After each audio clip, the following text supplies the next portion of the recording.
ভিডিওটি দেখে যান, দেখে যান। এখন কীভাবে গরুটি বাচ্চা দিচ্ছে, কীভাবে বাচ্চাটি মানুষকে টেনে আনতেছে, সেটা দেখে যান। ভিডিও ভালো লাগবে, ভিডিওটি দেখে দেবেন এবং ভালো লাগলে লাইক কমেন্ট করে জানাবেন।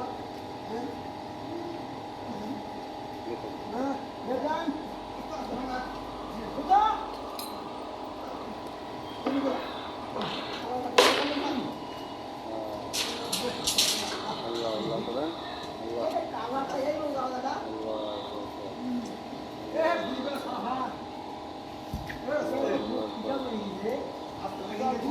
এ মাথা মাথা মাথা মাথা মাথা আল্লাহর রহমতে হয়ে গেছে হয়ে গেছে হয়ে গেছে